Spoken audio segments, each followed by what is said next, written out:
Thank you for listening to Depictions Media Radio.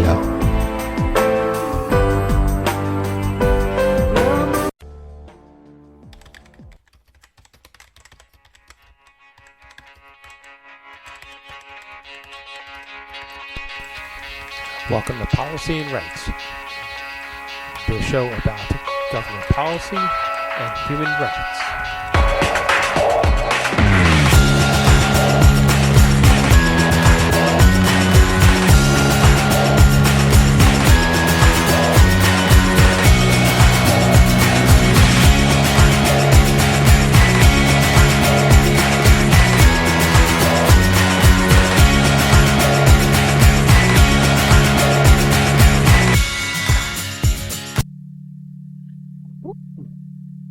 Welcome back to Policy and Rights here on Depictions Media Radio. I'm your host, Michael Clogs.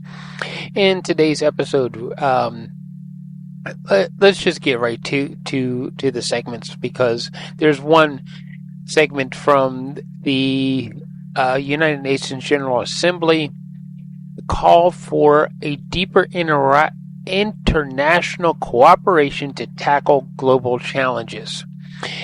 This has remarks from Philemon Yang, President of the 79th session of the United Nations General Assembly, in his opening remarks. He is calling for more global cooperation, fewer weapons, that we need to sit down and talk out our differences rather than taking up arms. As he put it, lastly, we will address persuasive challenges of international terrorism, drug and human trafficking, and modern slavery. He stressed the need to uphold human dignity. As President of the General Assembly, he says he is committed to facilitating these discussions and harnessing our collective will and experience to deliver significant solutions. We need more of these sort of things happening. We need to have more collective solutions and agreements. We need fewer wars. We need less corporate control. We need our governments to stop saying yes to everything that the corporations are saying and start saying no to how we feel as the people, as a collective. It's simply put, one of the things that we could do to help curb climate change as the people is simply buy less stuff. Fix the stuff that we have.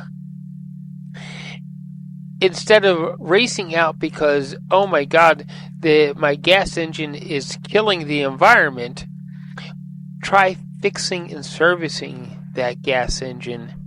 Don't run out and go buy a brand new electric Tesla, because it has the same exact carbon footprint for manufacturing as the gas car that you have bought.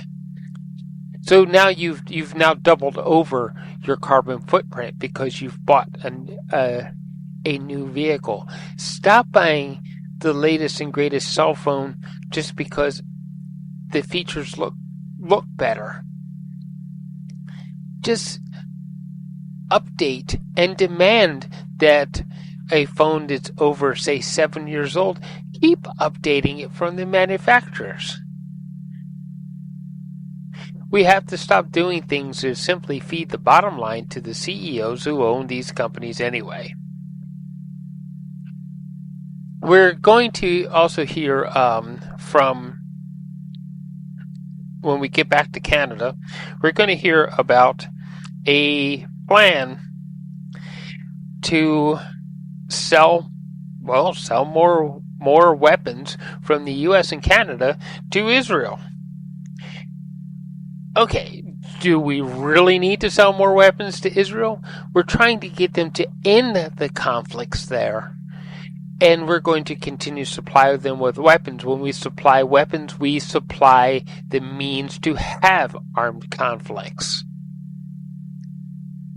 We have to start limiting the weapons that are actually going out there. We have to stop supplying the means for the conflicts to happen.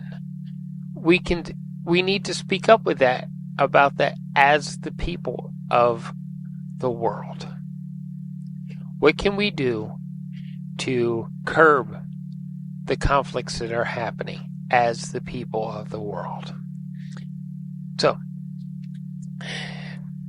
that is also our soapbox for today, how to curb these conflicts, and we'll hear again from the President of the General Assembly a little bit later on. Okay, and moving forward.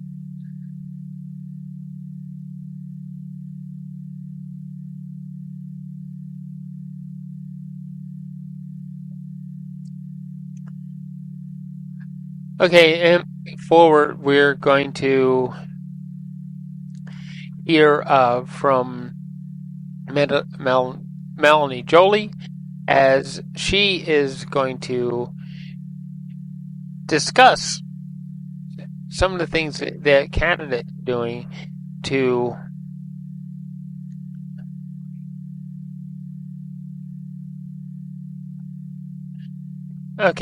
so we're going to hear from Minister Joly as she speaks about a plan of U.S. sale of Canadian-made weapons to Israel. She's also going to make comments on Mark Carney's new position as chair of the Liberal Party's task force on economic growth. As we know, the Canadian economy is struggling. I have, amongst friends, I've heard other discussions about how what Mr. Trudeau did was he punted the ball down the road on the pandemic's economic decline that happened globally. He did things that made that decline appear in Canada later rather than sooner. So, in either way, we're seeing things in Canada look pretty glim on the economic return, and I get part of this with the sale of Canadian-made weapons to Israel, that it does supply income to Canada. But I go back to my other point earlier that we should be slowing down the supply of weapons to armed conflicts and find more peaceful ways of actually handling our differences.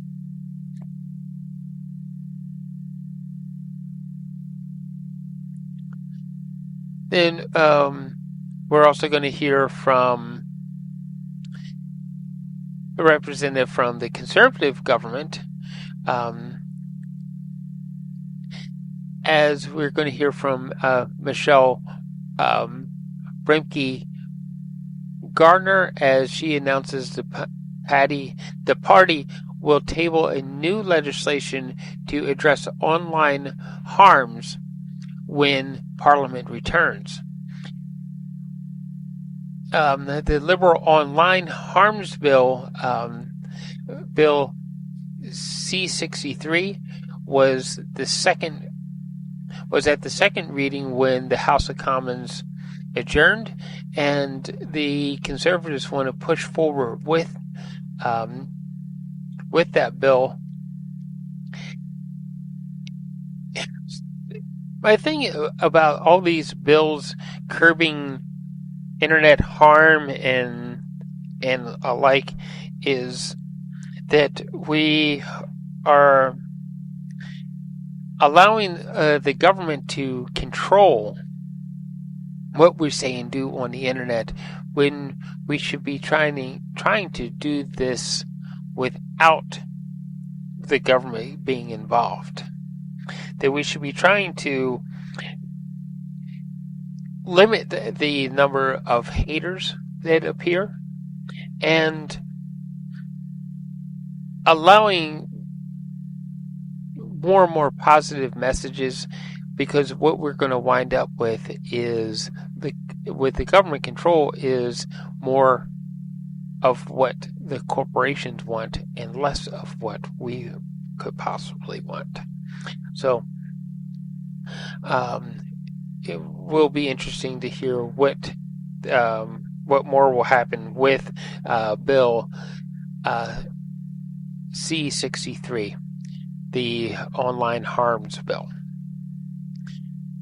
So why don't we move forward, and we're going to start on the United Nations press room, and then we'll move into the other segments from the UN General Assembly to what the Conservative Party is saying about the online harms bill, as well as the sale of Canadian-made weapons to Israel.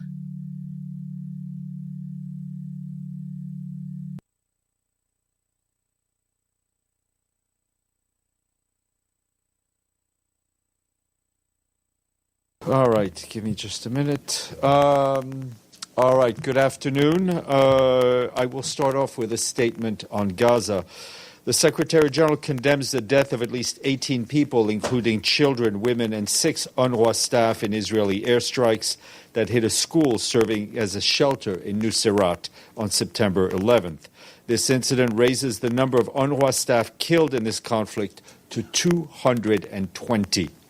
The Israeli Defense Forces have stated that they had targeted a command and control center in the compound. This incident must be independently and thoroughly investigated to ensure accountability. The continued lack of effective protection for civilians in Gaza is unconscionable. Civilians and the infrastructure they rely on must be protected, and meet the essential needs of the civilian population. The Secretary General calls upon all parties to refrain from using schools, from using shelters and areas around them for military purposes. All parties to the conflict have the obligation to comply with international humanitarian law at all times. The Secretary General reiterates his call for an immediate ceasefire and the immediate and unconditional release of all hostages being held in Gaza. This horrific violence must stop. And just an update for you on the polio vaccination campaign, which is continuing despite the numerous challenges we keep talking about. UNRWA tells us that as of yesterday, 530,000 children have now received the vaccine across the Gaza Strip. Meanwhile, the World Health Organization and its partners, in collaboration with the United Arab Emirates, organized yesterday the largest medical evacuation from Gaza since October 2023. WHO tells us that 97 sick and severely injured patients and 155 of their companions were transported via the Korean Shalom crossing to Ramon Airport in Israel for onward travel to Abu Dhabi for specialized care. In the West Bank, we continue to follow the developments there with concern and have been updating you about these for the last several days. Meanwhile, the economy in the Palestinian territories has been heavily influenced by this ongoing conflict.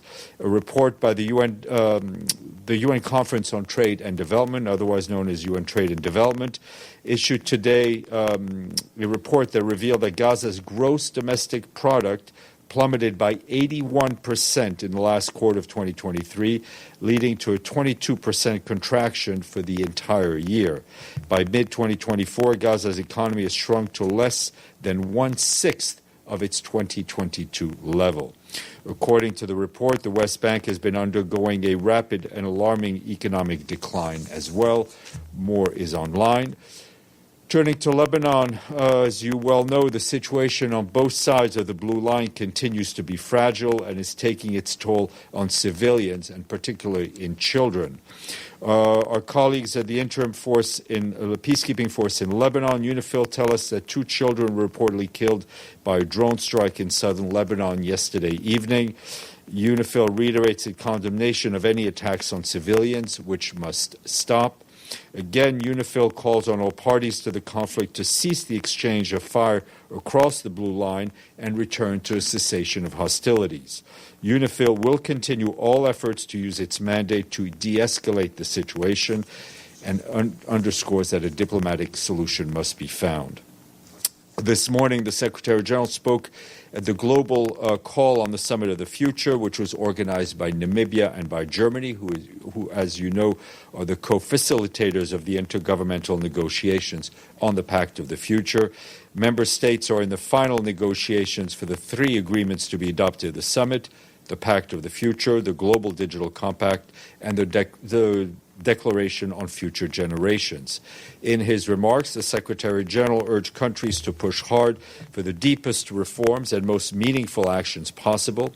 We need maximum ambition during these final days of negotiations, he said, because the challenges we face are moving much faster than our ability to solve these challenges. The Secretary General added that the Summit of the Future is an opportunity for far-reaching agreement on international collaboration for a safer, more sustainable, and more equitable world. He called on member states to act swiftly and with vision and with courage and solidarity and in a spirit of compromise to get the 3 draft agreements over the finish line to make the most of this critical milestone on a road to a more networked, effective, and inclusive multilateralism for the 21st century. This morning, our Special Envoy for Yemen, Hans Grunberg, spoke to Security Council members via video technology. He underscored that his primary objective remains the mediation of a sustainable and just resolution to the conflict in Yemen. He mentioned that his office is preparing for further consultation with political parties and civil society to promote a vision for an inclusive peace process in the country. For her part, our acting Undersecretary General for Humanitarian Affairs, Joyce Msuya, said that for the first time on record, 3 districts, 2 in Hodeida and 1 in Taiz, are facing extremely critical levels of malnutrition. 4 more districts are projected to reach that level by October, that is next month. By the end of 2024, she added, more than 600,000 children in the government of Yemen-controlled areas are estimated to be acutely malnourished. The coordinated humanitarian appeal for Yemen is only 28% funded. In response to the serious lack of funding for this appeal, OCHA released $20 million from the UN Central Emergency Fund to help our work in Yemen. And also, I want to add that Joyce Msuya said today that she is outraged that aid workers continue to be killed so soon after World Humanitarian Day, which was less than a month ago. In addition to the 600 staff who were killed in Gaza, 3 staff from the International Committee of the Red Cross were killed by shelling in Ukraine today. Ms. Masuya said that, like all civilians, aid workers must be protected and must never be a target. In Ukraine, our ICRC colleagues tell us that their staff were killed when a planned aid distribution site on the front lines in the Donetsk region in the east of the country came under shelling. The 2 other staff were wounded when the organization's vehicle were hit. We stress the need for respect of international humanitarian law, including taking every precaution to ensure that these engaged in humanitarian activities are not targeted or caught up in hostilities. We, of course, extend our most heartfelt condolences to our colleagues at the International Committee for the Red Cross. Today's deadly attack in Donetsk come amidst growing hostilities in other parts of Ukraine. In the northeast of the country, aid workers are responding to an attack that struck the Subi region overnight. Authorities say civilians in the town of Konotop were injured and homes and civilian infrastructure were also damaged, leaving the town with no power and no water. We, along with our partners partners are continuing to reach people in need in the front lines parts of the Kharkiv region in eastern Ukraine. Yesterday, a UN-led convoy delivered essential hygiene supplies to vulnerable residents in one community there, including older people and people with disabilities. It was the seventh such convoy in 2024 to the Kharkiv area. Some good news coming out of Libya. Our political mission there tells us that progress was made regarding the crisis surrounding the Central Bank of Libya. In a meeting hosted by the mission today and yesterday, participants from the House of Representatives and the High Council of State on one hand and the representatives of the Presidential Council on the other agreed on taking steps leading to the appointment of a new governor and a board of directors for the central bank. Just to note that our Undersecretary General for Political Affairs, Rosemary DiCarlo, ended her visit to Libya yesterday. In all her meetings there, she underlined our commitment to stand by the Libyan people in their efforts to overcome years of conflict and achieve a durable and sustainable peace. Moving south to South Sudan, the Office of the Coordination of Humanitarian Affairs warns that hundreds of thousands of people in the country risk going without life-saving support unless additional funding is received as soon as possible. This year's appeal to help some 6 million vulnerable people in South Sudan is only 43% funded, with $773 million received of the $1.8 billion that we need. The need for additional resource for response efforts is especially critical given the flooding that has impacted some 700,000 people in South Sudan. Between now and December, about 3.3 million people are expected to be impacted. And turning to Nigeria, our humanitarian coordinator there, Mohammed Malik Fall, has condemned a deadly attack on civilians in Yobe State in the northeast. According to local authorities, at least 128 men and boys were killed by non-state armed groups in Mafa town on September 1st. Many others were injured in the attack, including women and children. Shelters and businesses were reportedly burnt down, and improvised explosive devices were reportedly planted along roads leading to the town. We will be conducting a joint mission there in the coming days with the government and are standby to provide assistance as required. In 2023, more than 4,500 civilians were killed as a result of the conflict in northeast Nigeria. That's according to our report on the protection of civilians in armed conflict. And a quick update from the Democratic Republic of the Congo and our efforts to fight Mpox outbreak. UNICEF said today we're stepping up their support to the government to protect the lives of children under 15 who account for about 60% of suspected cases of Mpox and 80% of cases of deaths this year. From the beginning of the year to the end of August, more than 21,000 suspected Mpox cases were recorded in the country, as well as 700 deaths. Over the past week, UNICEF has received the first shipment of Mpox vaccines totaling 215,000 doses. More shipments are expected. UNICEF is also supporting the vaccine rollout through related supplies and logistics and the training of health workers in transportation, storage, and the administration of vaccines to patients. The agency has also enhanced community-based surveillance, the training of health workers, and community engagement teams. UNICEF says they need $35 million to reach over 2.2 million people, including 1.3 million children, over the next 6 months. UNICEF has only received about 21% of that needed amount. And today is the day for South-South cooperation. In a message, the Secretary General said today we celebrate the transformative power of unity and solidarity among developing countries. He underscored that South-South cooperation does not reduce the responsibility of wealthier nations to help tackle global inequalities, but added that strong South-South partnership, along with triangular cooperation, is crucial to building a better future for all. There's a panel discussion for those of you who are interested. It's going on right now. The discussion seeks to spotlight efforts made by member states, UN system, and the private sector and civil society on South-South cooperation. You can watch it on the web TV of the United Nations. Our friends in Geneva, the International Telecommunications Union, released today the Global Cybersecurity Index 2024, which says that countries around the world are improving cybersecurity efforts, but stronger actions is needed to meet an evolving cyber threats.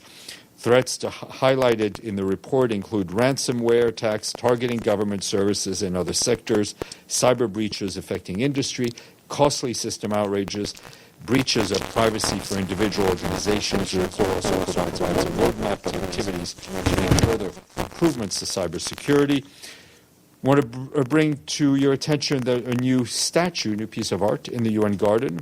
It's called the Kwibuka Flame of Hope, and it's a gift from the Republic of Rwanda.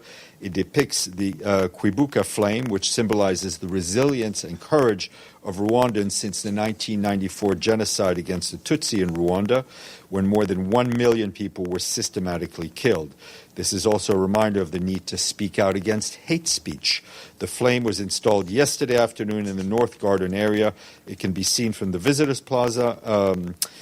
And you will see it during the GA because the journalist entrance will take you right past it.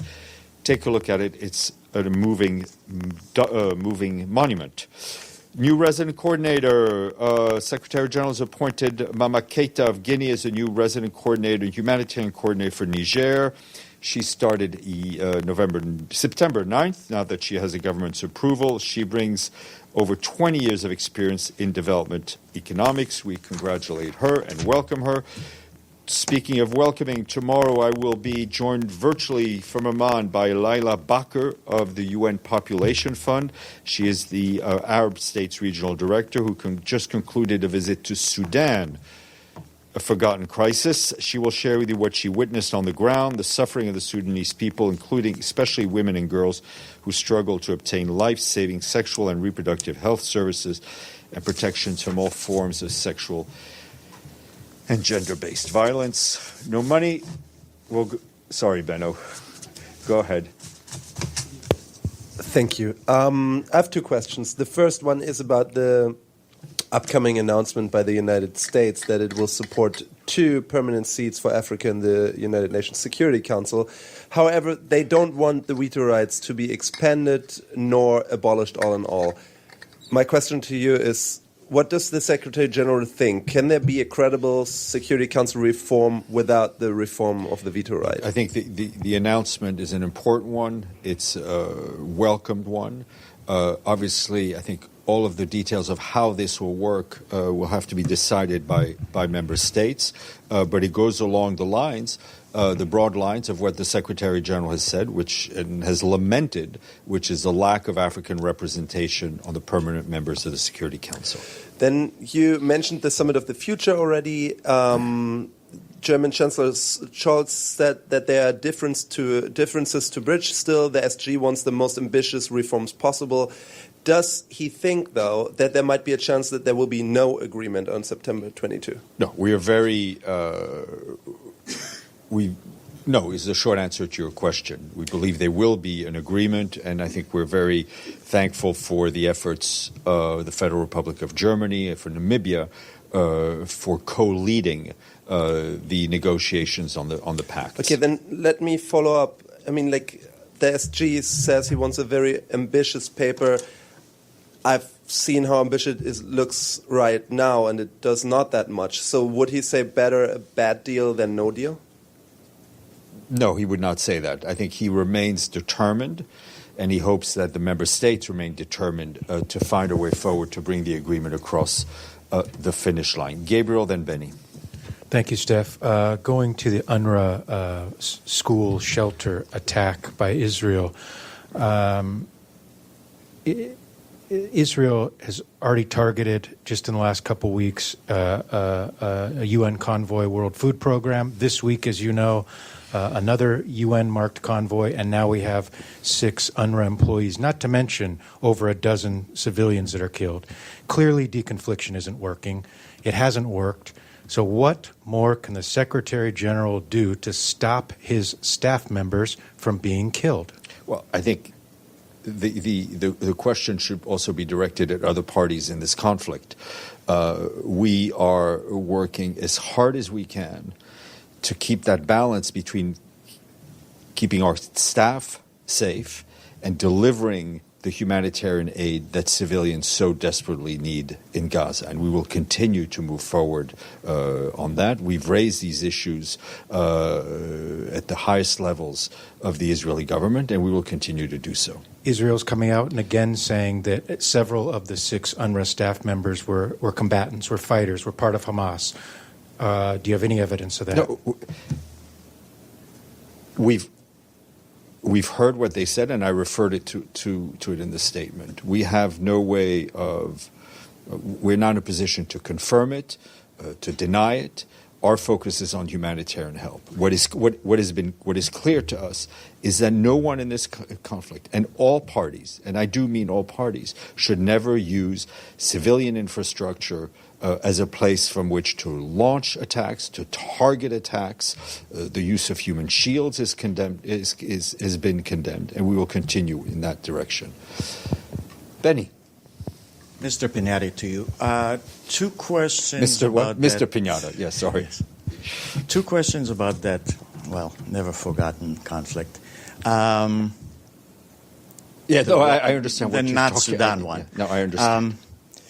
First of all, in your statement, or the SG statement, you name the party that attacked that school. Then you say, urge all parties to refrain from using facilities. Which parties are those? That would include the Palestinian groups that are operating in Gaza, whether it's Hamas or Palestinian Islamic How Jihad. come the word Hamas is never mentioned in the that? Secretary General has used that word very directly on a number of times, But not in this case. I'm using it now, and he's used it in a number of times. All right. So second question is, Israel named 9 Hamas operatives, names, ranks, and so on, that were killed in that attack, according to their information. They also say that they asked UNRWA to give them the names of the UNRWA workers who were targeted in that attack, who were killed in that attack. Yes, okay. Sorry. Yeah. And they say that UNRWA is yet to give them the names. Do you have the names? I'm sure. Listen, whether it's our foreign ministry colleague, the foreign ministry in Israel, or COGAT or the IDF. No, it's your counterpart. They have the IDF. phone numbers of and UNRWA has the phone numbers. I'm sure that I'm sure they're speaking to each other. I don't have any information here. Well, we're also not releasing the names publicly of people who've been killed is an issue for the family members, but I'm sure that the Israeli authorities and UNRWA can have a constructive dialogue on this point. Well, your counterpart at the IDF, they have a spokesman, said that they requested names. They didn't say for publications. I don't know who did they request it of. I don't know well, either. I mean, so I think I'm people can you pick up because the phones. you're a spokesman I for the understand. Secretary General and to the UN, which UNRWA is part of. I understand. And UNRWA, I'm asking you for a comment on an allegation that was made. Wait, let me finish my question, please. An allegation that was made by a spokesman for the IDF who is involved in that. My comment is that UNRWA has been as cooperative as possible with the Israeli security forces when it comes to accusations that UN humanitarian workers are involved in activities outside of their humanitarian remit. Let me finish. We saw it back in January of this year. We have been as open, as transparent as possible.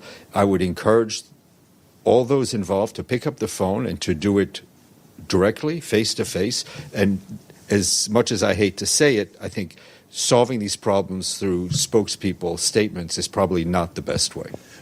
So you're not answering my question. I am answering your question to the best of my ability. Let me ask it a little more focused, maybe. Is there a list of the names of UNRWA who were killed? And if so, was it conveyed to the Israeli authorities? UNRWA knows who was killed. If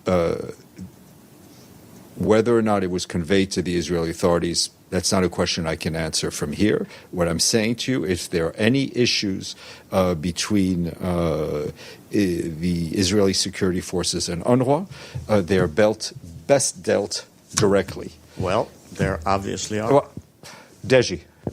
I'll follow Benny. I'm sorry. So continue that incident. Obviously, there are conflicting information from UNRWA who said they are not aware of this request from Israel, but IDF said they have repeatedly requested the names of those people who got killed there. Please follow this up, and if you got any updates, please share with us, not the names, but whether you have already communicated with Israel on this. Yes. No, go ahead. Okay. So my Less question. I speak, the better. Yeah. Okay. Good. Sorry. My question is, do you have any knowledge before this attack? How many UNRWA staff was in that school? Large number. I don't have the exact number of how many. I mean, you could ask our UNRWA colleagues. I don't have that data with me. So according to the statement, it particularly said that it is that IDF stated that they had targeted the command and control center in this compound, and this incident must be independently and thoroughly investigated to ensure accountability. If this is an UNRWA-run school, why UN is not in the position to tell whether this place has been used by Hamas as a command and central control center? I think one. I mean, you can just say no. It's not running as by Hamas. It is UNRWA. This is an UNRWA shelter, run by UNRWA. If anyone is misusing, they would know. We would know, but if it was people were visibly misusing it, we would know. And I would refer you to the statement that we do not want any parties to this conflict to use UN-run facilities, civilian infrastructure, to run military operations. But I still don't understand why you cannot really make comments whether this is our focus. Used. I mean, I know what the focus of the UN is, but okay, good. This is their UNRWA school. I understand it's an UNRWA school. Yeah, so why don't it is run as it is a shelter. It is a humanitarian center. It is there to protect the lives of people. So there is no visual. Let me put it this way: there's no visual evidence that this school has been used as a command and control center. We have no evidence. Okay. So you said the Secretary General said this incident must be independently and thoroughly investigated. By whom? I think. If you don't clarify yourself, I think we will. I think we need to, first of all, one can imagine that it is difficult to investigate anything while this conflict is going on. As I've said, once this conflict is over, there will need to be accountability. Okay, Vladimir. Thank you, Stefan. In addition to the Russian exploits you mentioned, today Russians launched a missile attack in the Black Sea on a civilian ship carrying grain from Ukraine to Egypt just after the ship left Ukrainian territorial waters. Do you have any comments on these actions of Putin's Russia? What I can tell you is that the Secretary General condemns all attacks wherever they occur against civilians, against civilian infrastructure, and the latest strikes.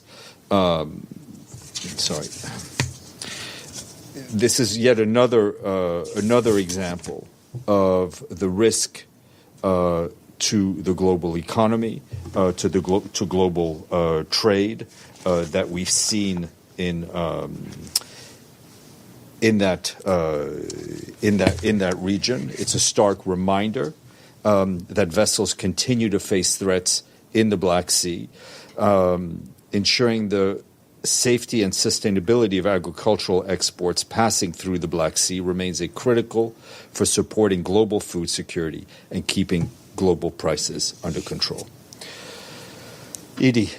Thank you, Steph. On Yemen and the Houthi detentions of UN staff and so many others, Has the Secretary General reached out to the Houthis leaders to actually try and get Yeah, I mean, those people his released? representative, Mr. Grunberg, has on a number of times, as well as the resident coordinator, Julian Harness. But no, The Secretary General has official. not had any direct contact. Okay.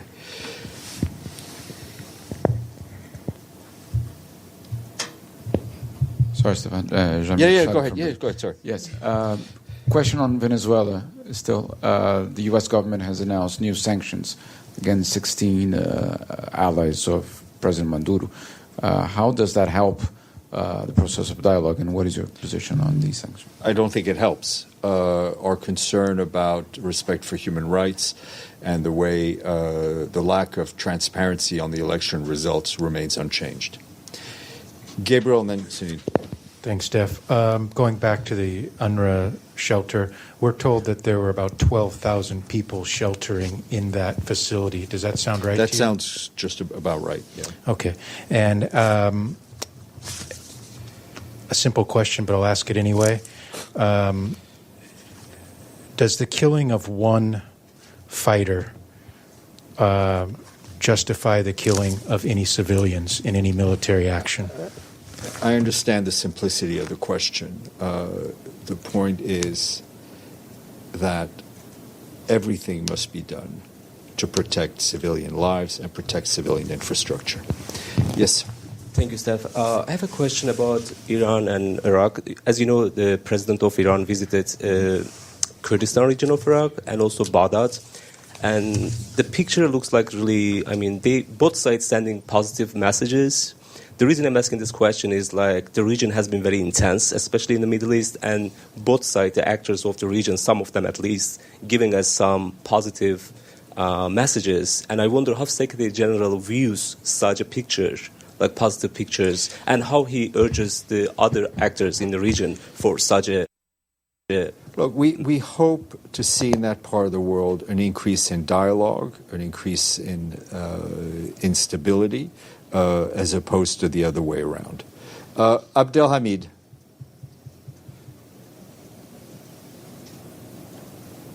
Thank you, Stefan. Yes, so UNRWA already lost 220 staff. Does that fall within the policy of Israel to target UNRWA because it's accusing it of being a terrorist organization? So does not UNRWA learn the lesson and see that its staff are targeted by this Israeli onslaught?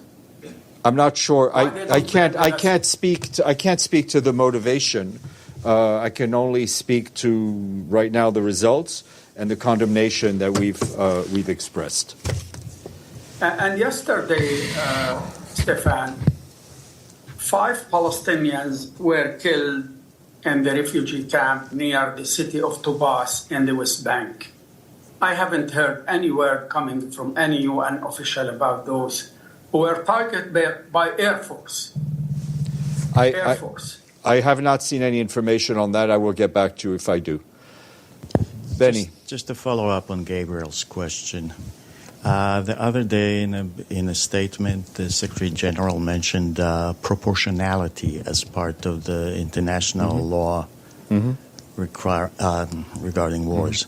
What is proportionality? Can you give us a little bit of explanation? I think, Benny, I'll speak for myself. I'm not a native English speaker, but I think I know what the word proportion means. And what does it mean as far as the laws of war? I will leave it to those who will stand in judgment on those who have the parties who've conducted this war. What does it mean as far as the laws of war, which is the context that word was used? The proportionality of force vis-a-vis what your aims are and the collateral costs. Thank you.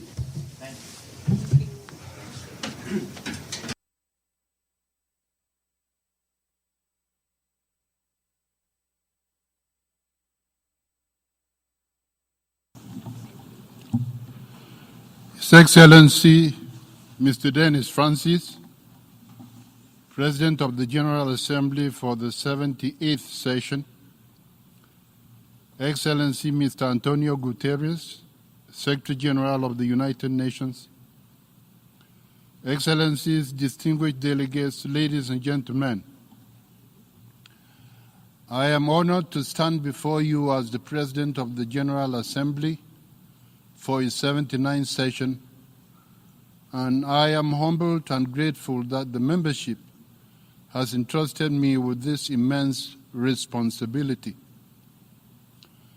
My sincere thanks also go to President Francis, under whose leadership the General Assembly navigated a year filled with great challenges and uncertainty, guided by his watchwords of peace, progress, prosperity, and sustainability. I express my deep appreciation and gratitude to His Excellency Mr. Paul Biya, President of the Republic of Cameroon. I accept this distinctive honor as a testament of our shared aspirations for a better world. Our world faces numerous challenges. Climate change is devastating the planet and endangering countless lives and societies. Conflicts and armed violence rage on from Sudan to Haiti, from Ukraine to the Gaza Strip, leaving trails of death, destruction, and wanton misery worldwide. Suffering caused by poverty and hunger continues to linger. Prejudice and hate, often amplified by new digital tools that bring opportunities but also risk, continue to fuel tensions and strife. The list expands, sowing doubt about our collective capacity to come together for the common good. Dear friends, we must meet these doubts with a clarion call to action, drawing inspiration from the Charter of the United Nations and the principles of international cooperation. We must demonstrate that international cooperation remains the most effective tool at our disposal for addressing the profound and borderless issues we confront. Cooperation among member states is what allows us to harness our collective resources and ingenuity to realize humanity's greatest aspirations, such as peace, justice, and sustainable development among them. The General Assembly, with its near universal membership of 193 member states, stands as our most powerful platform to fully seize its promise.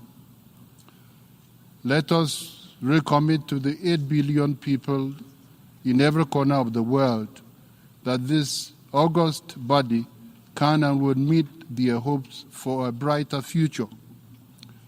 The opportunities to do so are immense, especially amid the revolutions in technology, equipping us with powerful new tools to accelerate progress.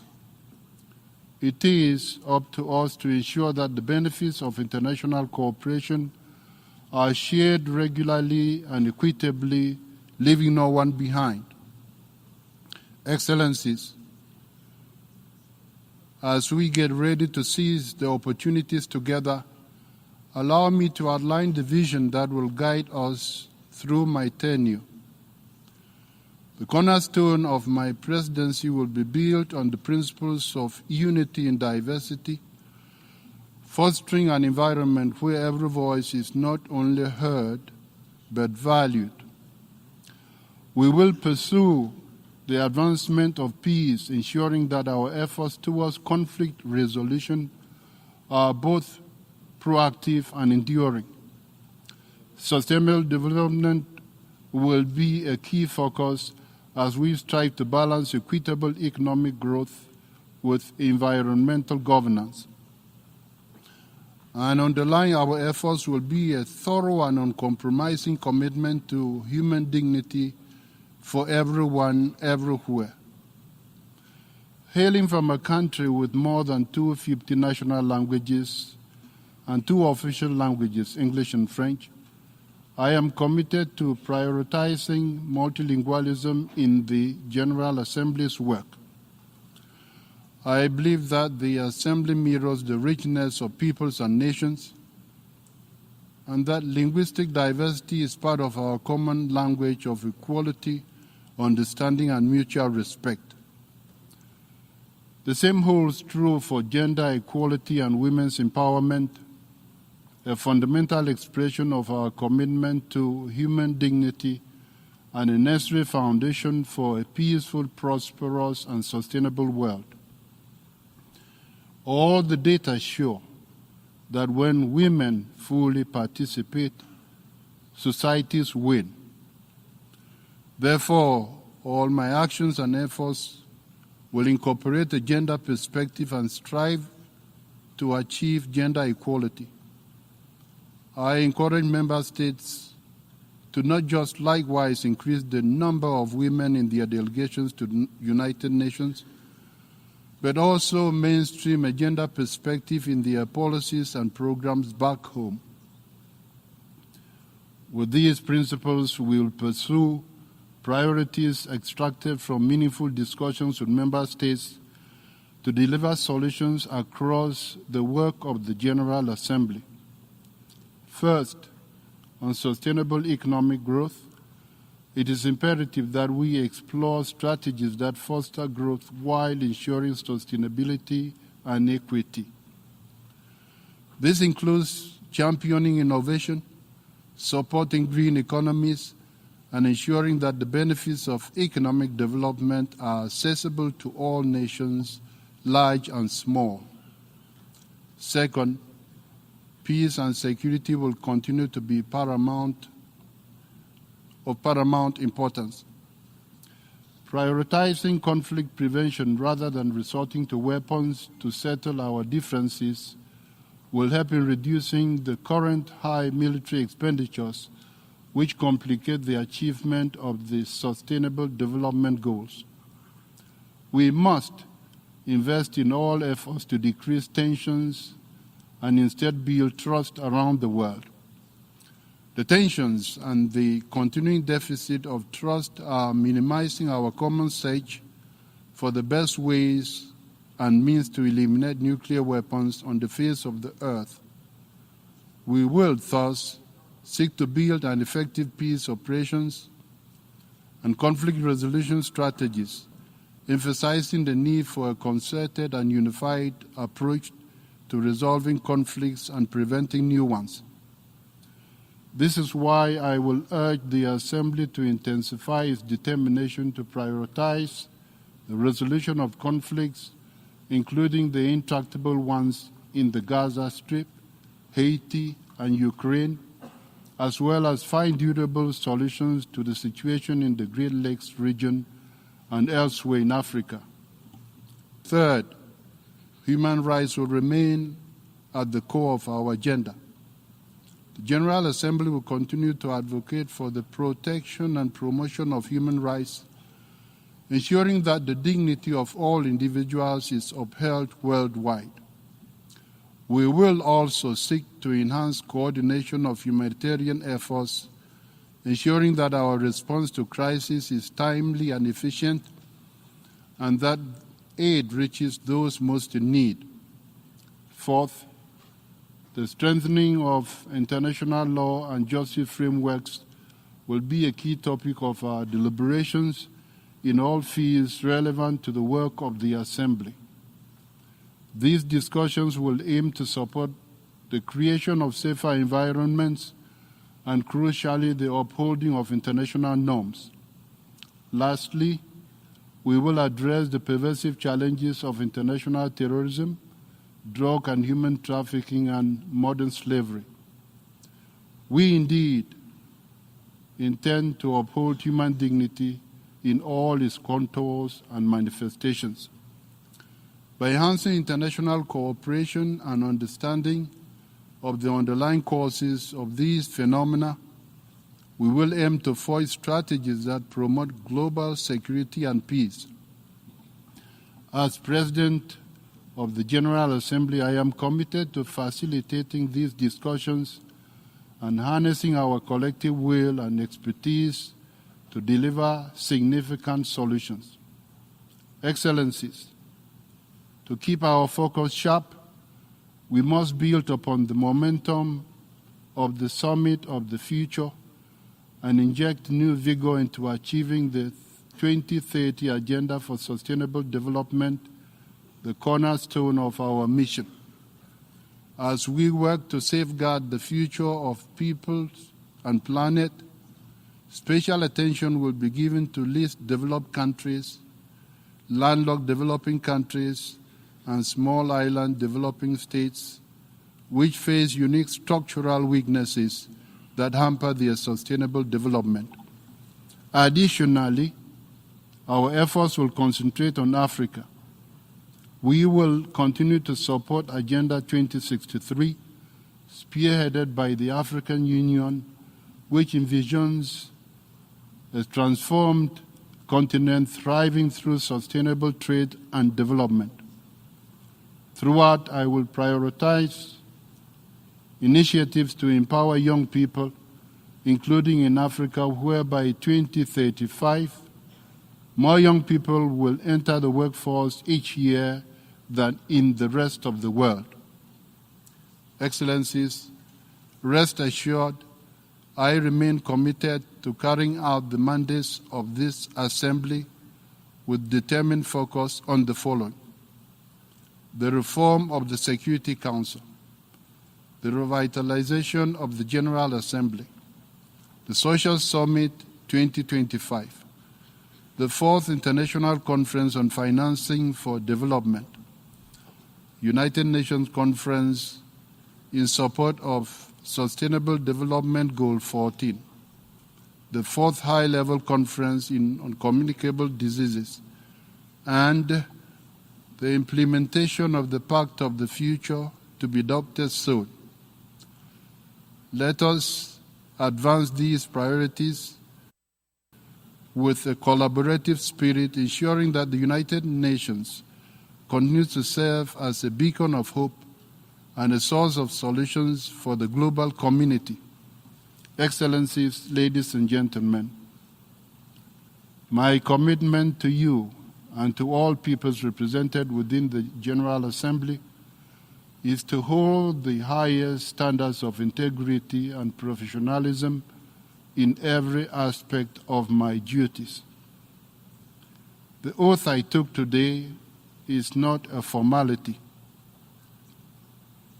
It is a solemn vow to serve with honesty, impartiality, and an unyielding dedication to the Charter and principles of the United Nations.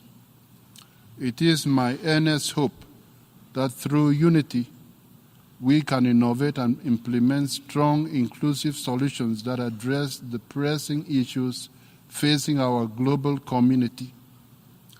By fostering an environment where diverse perspectives are acknowledged and integrated into our decision-making, we set ourselves up for success. In pursuing our shared goals, my approach will be collaborative and consultative. We deeply believe in the power of dialogue and the necessity of listening to all voices, ensuring that every member state is heard and valued.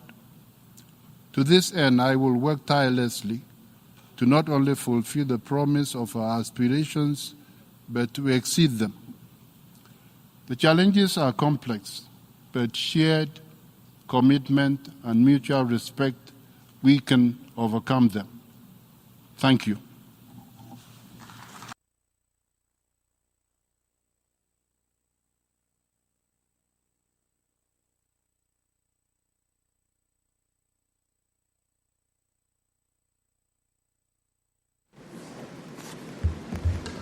Good morning. When Parliament resumes next week, Conservatives will do what the Liberals have not done after nearly a decade in government: table a comprehensive piece of legislation to protect Canadians online while preserving their civil liberties. The need for this approach is clear and present. Imagine opening your email or direct messages to find explicit messages about how someone is going to kill you or rape you. Or maybe it's a message threatening some sort of blackmail, like releasing deepfake nude photos if you don't comply with the abuser's demands. Then imagine the police telling you that there's not much that they can do to help you, and even if they do, living with the fear and constant anxiety of knowing that there's not much to stop the perpetrator from immediately beginning that pattern of harassment again. And then imagine this harassment escalating into physical violence or self-harm. Now imagine this happening to a child. Unfortunately, imagining any of these situations shouldn't take much effort. Criminal-level online abuse happens every day to countless Canadians from every walk of life, and little is being done to stop it. Last week, high-profile journalist Mercedes Stephenson posted about how an online stalker had begun re-abusing her despite police intervention. And I've experienced criminal, violent online threats too. But what hope do other Canadians have if the system struggles to protect people in positions of power and authority from criminal online abuse? After 9 years of government, the federal Liberals have failed to answer that question.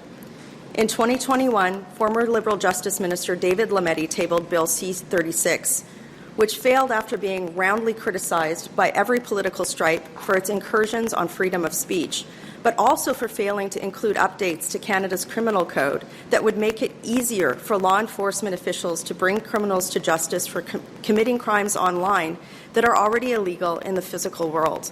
And earlier this year, Prime Minister Justin Trudeau's new Justice Minister, Arif Virani, tabled Bill C-63, which is suffering the same fate as C-36, and for the same reasons.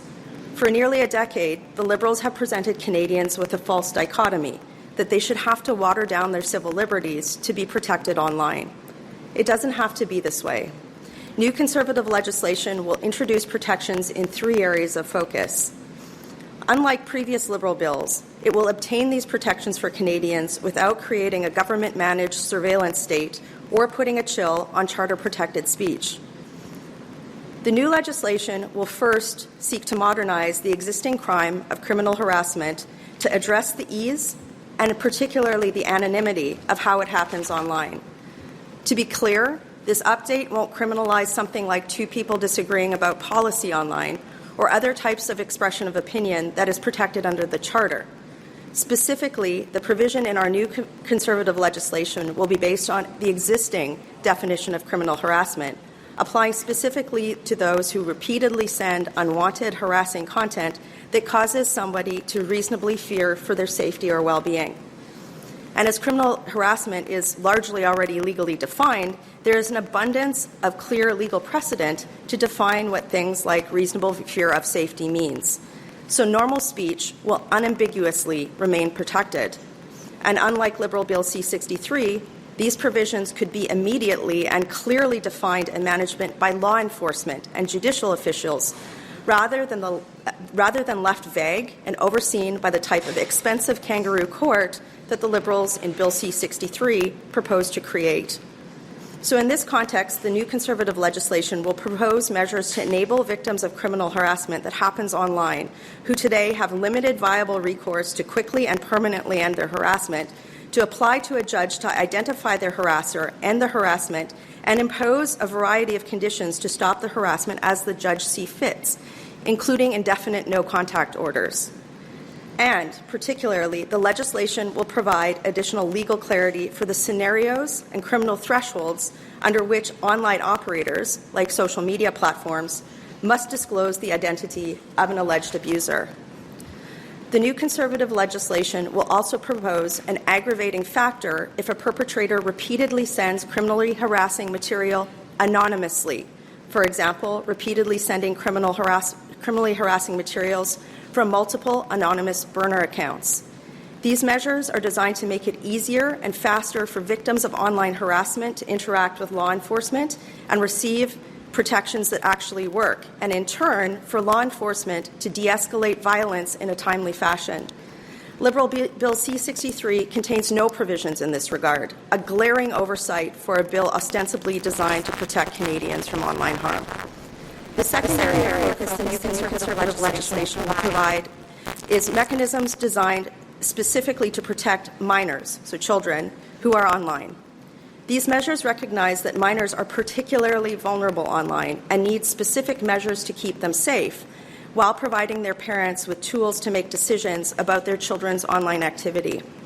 As opposed to C63, which pushes setting specific rules for minors' use of online social media platforms and other online operators far, far into the future and behind closed doors through an opaque regulatory process, our new conservative legislation will directly legislate a duty of care for minors that online operators like social media platforms must adhere to. The bill will require online operators to do things like the following: provide parents with safeguards, controls, and transparency to prevent harms to their kids when they are online, while providing adults with a clear and easy-to-use mechanism to opt out of any default parental controls. Implement privacy-preserving and trustworthy age verification methods. For example, computer algorithms that ensure reliable age verification to detect when a user is a minor and restrict access to any content that is inappropriate for minors to such users, while expressly prohibiting the use of a digital ID for these purposes. Ensure the appropriate enforcement of such measures through a system of administrative penalties and consequences by government agencies and bodies that already exist and which are already mandate to ensure compliance with legislative authorities enacted by Parliament.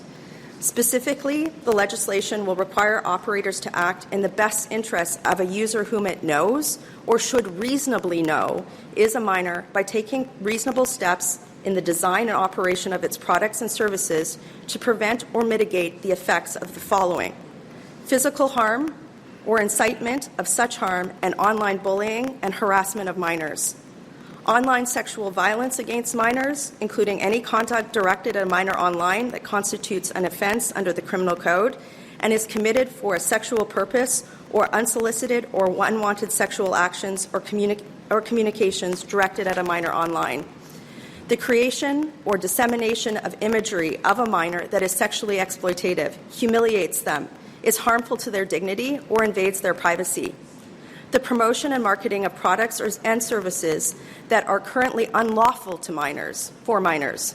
Mental health disorders, including anxiety, depression, loneliness, eating disorder, and substance use disorders, and the promotion of self-harm, suicide, and suicidal behaviors, and patterns of use that indicate or encourage addiction-like behaviors.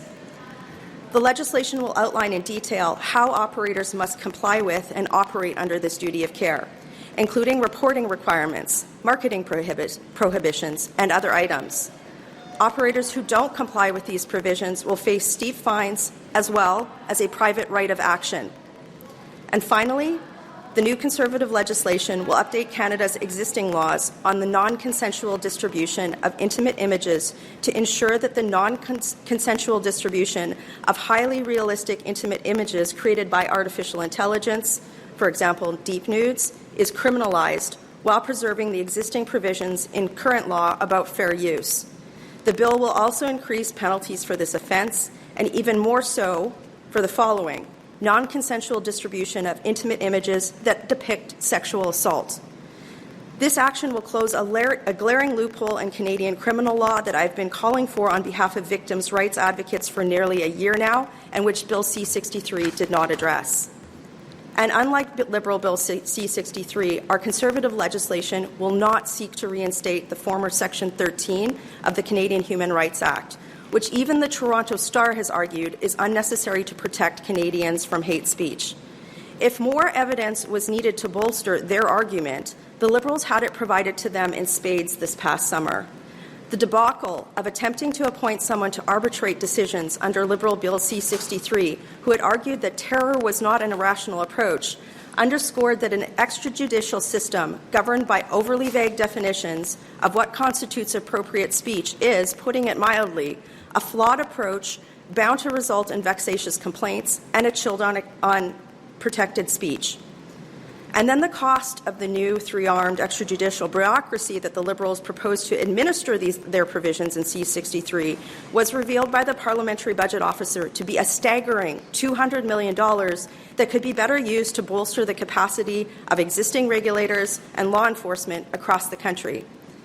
As the Toronto Star wrote, Canada already has laws and numerous legal decisions that interpret those laws to protect against hate speech. These laws apply to online hate speech as well. Existing laws regarding hate speech need to be enforced, something the Liberal government has been loath to do.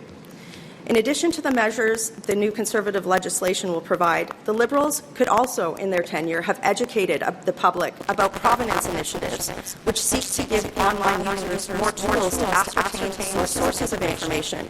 As well, they could have educated the public on how information is presented to them by online operators, rather than being myopically focused on finding ways to limit their right to speech at all.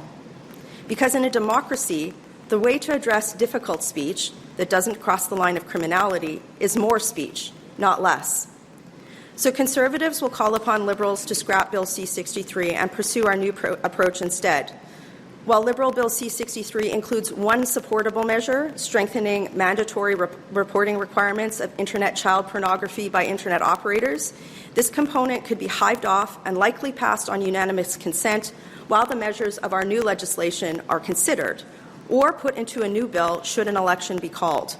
Additionally, measures to prevent online sextortion, provisions in Conservative Bill C-381 could be revisited. Canadians are living in fear and anxiety and are dying because of criminal harassment, particularly because of the ease and anonymity with which it can occur online. They need common sense tools to protect them while protecting their civil liberties, not more Liberal incompetence and foot-dragging on this issue.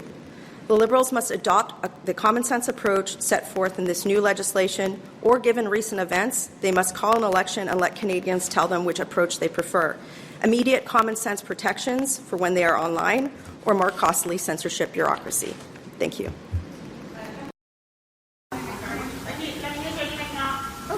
Hey guys, I don't think you have any questions. You asked all of them to Mark Miller. Bonjour à tous, ça me fait plaisir de vous voir. So first and foremost, I've been a lot in my writing and doing a lot of door-to-door this summer, and what I heard a lot is people are very preoccupied with affordability issues, and we know that affordability issues are linked to what's going on in the world. We know we're dealing with 3 wars and lots of tensions, particularly in Asia.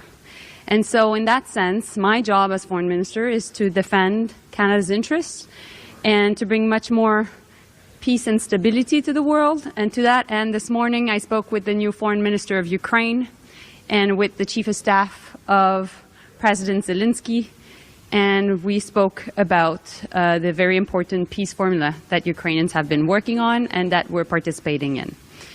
Donc en français, ça me fait plaisir de vous voir aujourd'hui. Cet été, j'ai eu l'occasion de rencontrer plusieurs Québécois, plusieurs Canadiens, faire beaucoup de porte-à-porte. Et puis, ce qu'on entend aux portes, ce que les gens nous disent, c'est essentiellement que les gens trouvent que la vie coûte trop cher.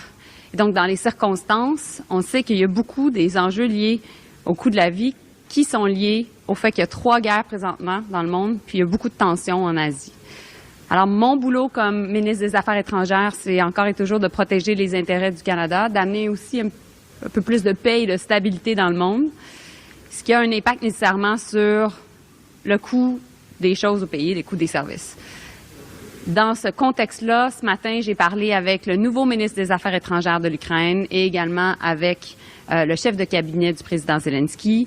Comme vous le savez, on travaille présentement avec les Ukrainiens sur une formule de paix, en anglais on dit peace formula, pour l'Ukraine. Et donc, ça me fait plaisir de répondre à vos questions dans ces circonstances. Alors, merci.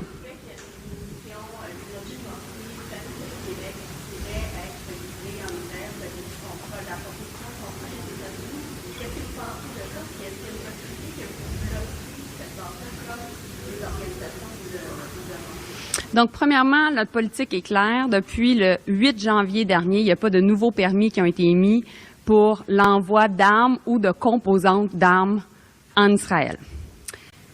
Par la suite, j'ai demandé à mon ministère de faire une révision, un examen de tout ce qui était en place au niveau des permis existants.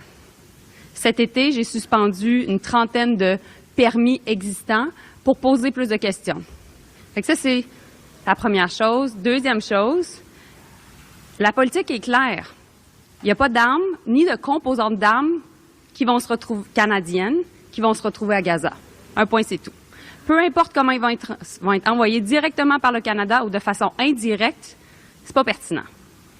Ce qui est clair, c'est que la politique est ferme et donc notre objectif est de faire en sorte qu'il n'y ait pas d'armes ni de composantes canadiennes d'armes envoyées à Gaza et c'est pourquoi je suis en contact avec la compagnie General Dynamics. Yes, of course. Just a second. And yes, I'll just say it in English, okay.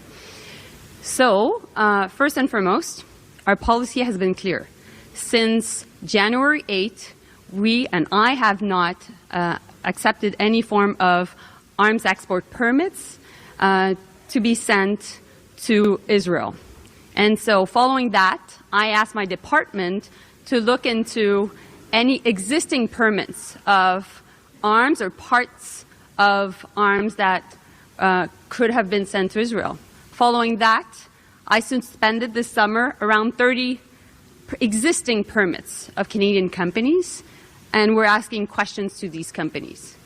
Meanwhile, as for the question regarding General Dynamics, our policy is clear. We will not have any form of arms or parts of arms be sent to Gaza, period.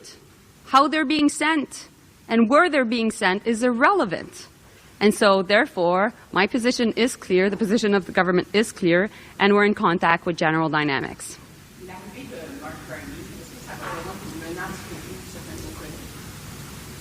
Absolument pas. J'ai eu des conversations avec lui hier encore. Ça fait longtemps que je connais Mark. Et puis l'objectif est de faire en sorte qu'on ait la meilleure équipe pour gérer l'économie canadienne. Comme je vous ai dit, ce que j'ai entendu cet été, c'est que les gens sont vraiment, vraiment préoccupés avec le coût de la vie. La vie coûte trop cher. Les gens veulent que leur facture d'électricité coûte moins cher. Ils veulent s'assurer aussi que leur facture d'épicerie coûte moins cher. Puis ils veulent s'assurer aussi qu'ils aient accès à un bon emploi, puis que leur famille ait accès à un bon emploi. Donc, contente qu'il soit là. Qu'est-ce que j'ai entendu sur mon chef? C'est quoi votre question?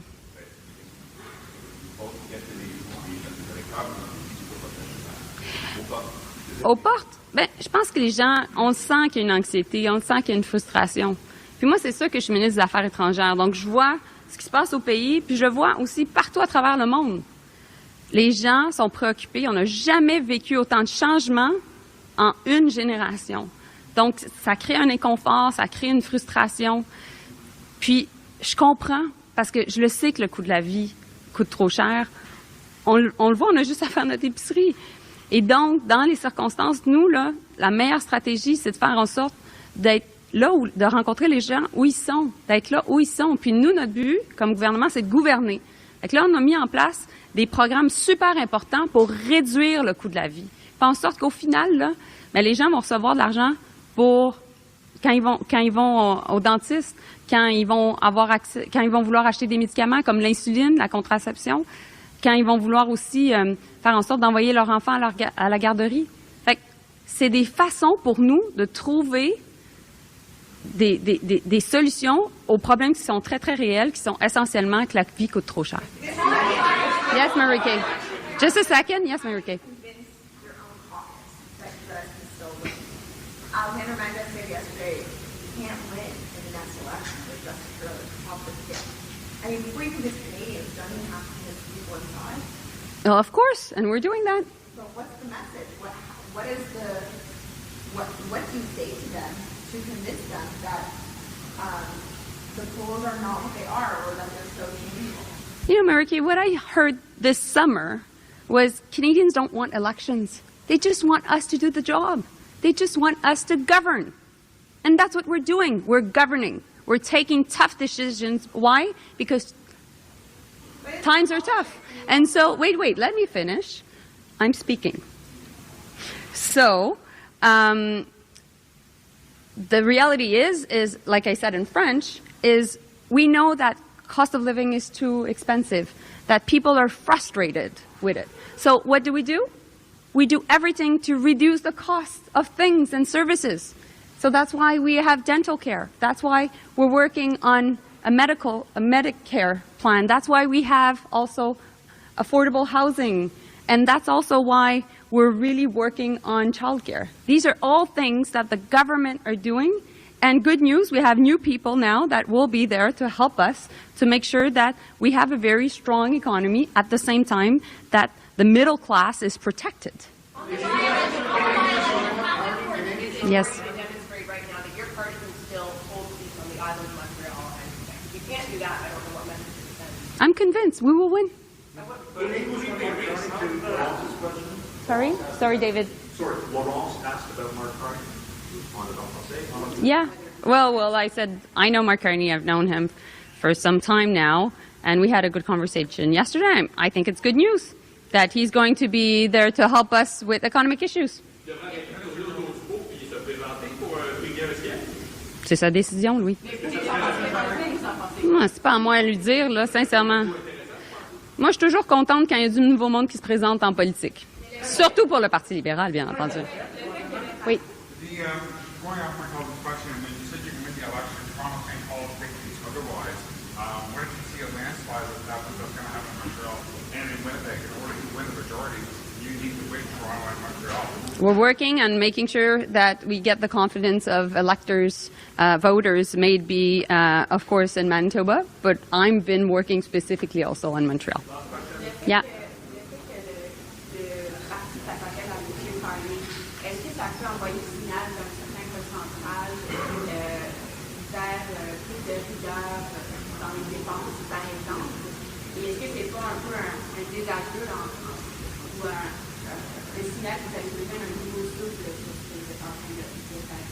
Moi, je pense que ça fait 9 ans maintenant qu'on est au gouvernement. Ça fait 9 ans que je suis ministre. J'ai vu plusieurs différents conseillers au cours des 9 dernières années venir nous aider. Donc, c'est une stratégie, c'est une approche qu'on a eue au cours des 9 dernières années qui marche. Alors, c'est une bonne nouvelle. Merci beaucoup.